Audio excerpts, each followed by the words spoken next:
Welcome to my channel. Listen to my stories every day. Comment, like and subscribe to my channel. Enjoy listening. It's just past midnight, and the dim light of our bedroom casts shadows across the walls as if it's whispering secrets. Andrea, usually reserved, smiles enigmatically across the pillow. Her hair cascades around her shoulders, a wild, dark mane that smells faintly of jasmine, the new shampoo she's excited about. But tonight, it's not the scent that captures my full attention, it's the sheer black lingerie that clings to her like a second skin, intricate lace details that suggest nothing but luxury. "Wow, that's new," I murmur, tracing a finger along the delicate fabric that outlines her collarbone. She catches my hand, her lips curving up in a smirk. "Do you like it?" Her voice is a playful hum, but there's a glint in her eye that I can't quite place. "It's beautiful. Expensive, too. When did you get this?" I ask, my curiosity piqued. "Just today," she whispers, leaning in to kiss me gently. "I bought it myself. Thought it would be a nice surprise." I want to believe her, God, I do. But something doesn't sit right. Andrea's job as a receptionist at a local clinic doesn't stretch to luxuries like these, not with the mortgage and all our other plans. Must have cost a fortune, I say, trying to keep my tone light, yet probing for more. Andrea merely smiles, a secretive, Mona Lisa smile, and pulls me closer. "Let's not talk about money now," she whispers, and for the moment I let the mystery go, lost in her embrace. The next morning, the doubts resurface with the sunlight streaming through our curtains. The image of the lingerie haunts me as I sip my coffee, Andrea humming a tune from the kitchen. The disconnect between her earnings and her expenditure is a puzzle I can't leave unsolved. "I'm heading out for a bit," I call out to her, trying to sound casual. "Okay, love. See you later," she responds, her voice cheerful. But I don't head to the cafe like I told her. Instead, I find myself parking a block away from her clinic, watching as she strides confidently down the street. She doesn't head into work, though. Instead, she veers into an office building across the street, polished, imposing, the kind of place where every tenant reeks of money. My heart pounds as I follow, my steps silent on the plush carpet of the hallway. Reaching the suite she entered, I hesitate only a moment before opening the door. Inside, the scene guts me. Andrea is there, not with a client, but laughing softly with a man who exudes wealth from his tailored suit to the Rolex on his wrist. They are not touching, but the intimacy of their proximity speaks volumes. He's holding a violin, his fingers adjusting the strings, her eyes fixed on his movements with undisguised admiration.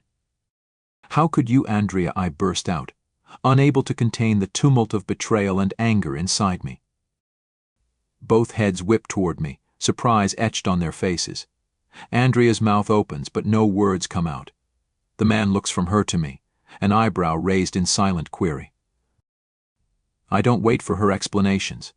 Rage, sharp and bitter, courses through me. "I will avenge this pain on you, I vow," my voice low, the words slicing through the tense air. Andrea's eyes fill with tears, but I turn before they can fall. I need a plan, something to even the scales. And as I storm out, my mind races with possibilities. This betrayal won't go unanswered. For starters, I decide I need to know exactly who this man is and what he means to her. The answers will guide my next steps, each one calculated to remind Andrea that every action has its price. I spend the next day pacing the confines of my home office, every step echoing the turmoil in my heart. The image of Andrea and the man, cozy in that opulent office, ignites a fire within me. I'm determined to uncover the truth, to peel back the layers of deceit. That afternoon, I make my way back to the office building, this time with a clear plan. I don't barge in. Instead, I choose stealth, slipping into the building dressed in nondescript colors, a baseball cap pulled low over my eyes. I'm not just any jealous husband today. I'm a ghost, unseen yet ever present. As I lurk near the office, I overhear conversations, picking up tidbits here and there. A secretary, tapping away at her keyboard, mentions the man's name, Richard Allsworth, a noted philanthropist known for his contributions to the arts. My mind races. Andrea has always had a soft spot for the arts, but how did she cross paths with someone like him? I bide my time until the office empties, leaving only Richard behind. Seizing the opportunity, I knock lightly. He opens the door, his expression one of mild annoyance that shifts to curiosity when he doesn't recognize me. "Can I help you?" he asks, his tone polite but guarded. "Mr. Allsworth, my name is Michael. I believe you know my wife, Andrea," I begin, my voice steady despite the thunderous beating of my heart. Recognition flickers across his face, then quickly disappears. "Andrea?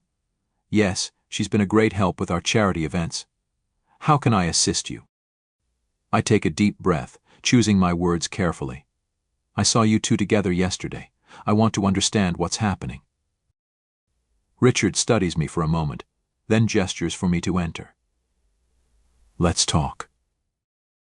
Inside, the office is a shrine to high culture paintings, sculptures, a grand piano in one corner. He offers me a seat and sits across from me, his gaze direct. "Michael, I can imagine how things might have looked, but I assure you, your wife is merely assisting me with organizing a charity concert. She has a knack for it, and her passion for music is genuine," he explains calmly. And the expensive gifts, I probe, unable to mask the suspicion in my voice. Richard sighs. "The lingerie?" "It was a thank you from the boutique we're partnering with for the event. They offered a choice of gifts for our team's hard work. Perhaps it was an error in judgment to accept it, but there was no ill intent." I'm torn, his words painting a different picture from the one seared into my brain. Could I have misunderstood the entire situation? As we speak further, the office door swings open abruptly, and a young woman enters, a new character in this unfolding drama. She's in her late 20s, stylish and confident. "Richard, sorry to interrupt, but we need your decision on the venue," she says before noticing me. "Oh, I didn't realize you had company." Richard introduces her as Elise, his assistant and the coordinator of the event Andrea is involved with. Elise offers a smile, her eyes flickering with recognition. "Michael, right? Andrea has told me so much about you. We really appreciate all her help," she says warmly, extending her hand. As I shake it, a part of me wants to believe them, to accept the innocence of their explanation, but another part, the wounded, jealous part, remains unsure. I thank Richard for his time and make my way out, the weight of their words heavy on my shoulders. Outside, the city bustles indifferently around me. I know I need more proof, more understanding before I can let this go. My next steps are unclear, but I'm determined to find the full truth, whatever it may be. The intrigue deepens, and I'm not just a spectator anymore, I'm a player in this game of trust and betrayal. As the days pass, the seed of doubt planted in my mind begins to sprout, tendrils of suspicion weaving through my thoughts. I can't shake the image of Andrea's secretive smile when she wore the lingerie, nor the calm explanations offered by Richard and Elise. The disconnect between their stories and my gut feeling gnaws at me. I decide that passive observation isn't enough. I need answers from Andrea herself, but in a way that she wouldn't see coming. On a gray Thursday afternoon, I return home early. Andrea isn't expecting me. Her surprise is evident as she opens the door, her keys still dangling from one hand. "Michael, what are you doing home so early?" Her voice carries a mix of delight and confusion. "I wanted to surprise you," I say, forcing a smile as I step inside, closing the distance between us. "We need to talk." Her eyes narrow slightly, picking up on the seriousness of my tone. "About what?" she asks, her voice a notch cooler now. "About Richard Allsworth and the lingerie," I state plainly, watching her closely. Andrea's face falls, and she sighs, leading me to the living room. "Michael, I thought we were past this." "We're not past anything until I understand what's really going on, Andrea," I reply, frustration creeping into my voice. She sits down, her posture rigid. "I told you Richard thanked me with a gift. That's all there is to it." "But is it, Andrea? Is it really just a thank you gift? Because from where I'm standing, it looks like a lot more." I can feel the tension in the air, thick and suffocating. Andrea looks at me, her eyes searching mine. "I don't know what you want me to say. I'm not lying to you." I take a deep breath, trying to control the bubbling anger. Then prove it to me. Show me that what you're saying is the truth. For a moment, she hesitates, then stands abruptly.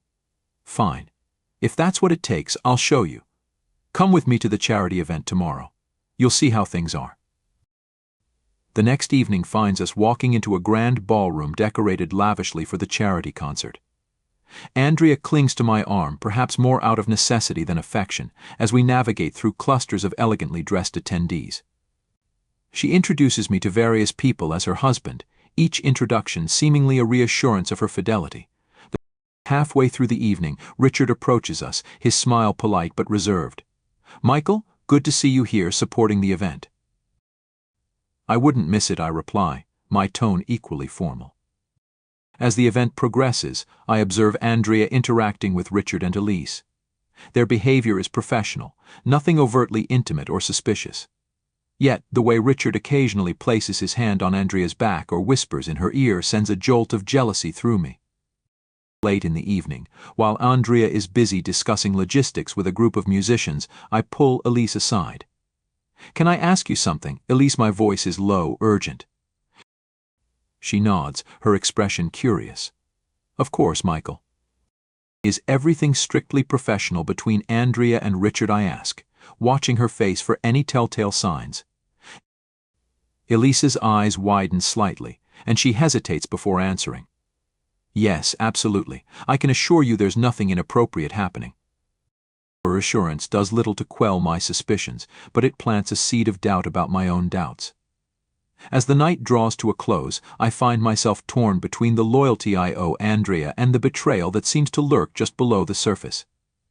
The truth remains elusive, veiled behind smiles and half-truths, and I'm left wondering which shadows are real and which are mere figments of my jealousy.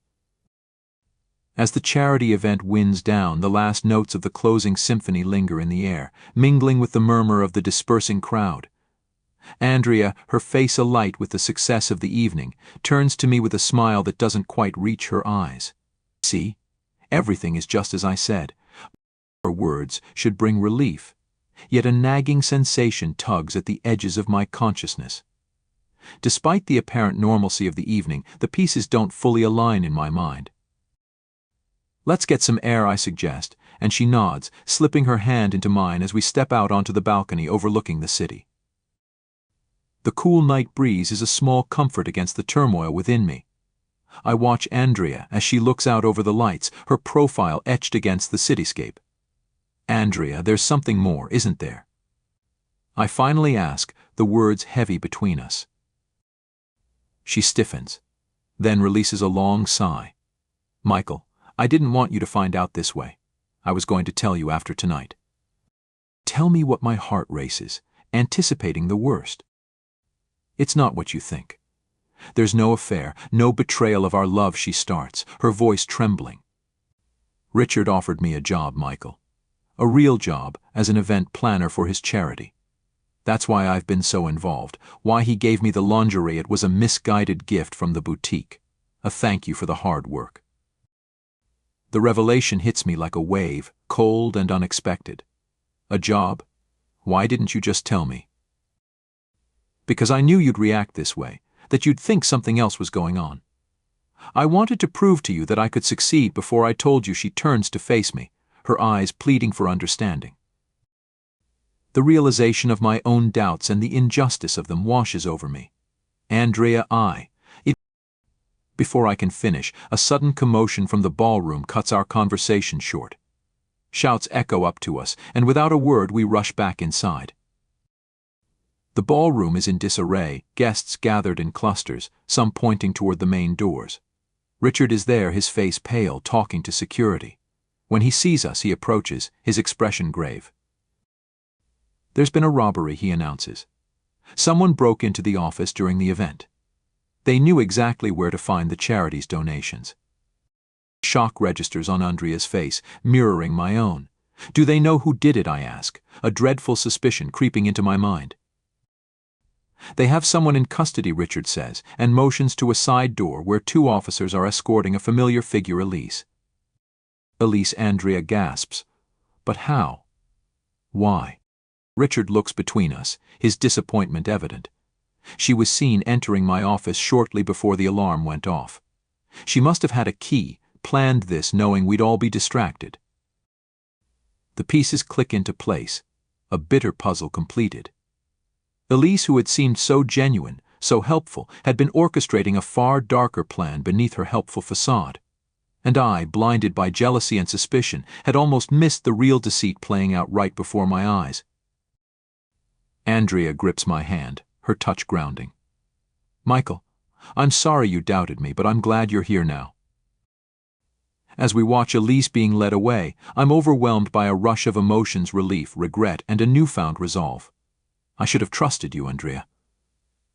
I'm sorry for everything. She nods, accepting my apology with a graceful ease that makes me love her all the more. Let's go home, Michael. We have a lot to talk about. As we leave the chaos behind, I realize that this night has changed us.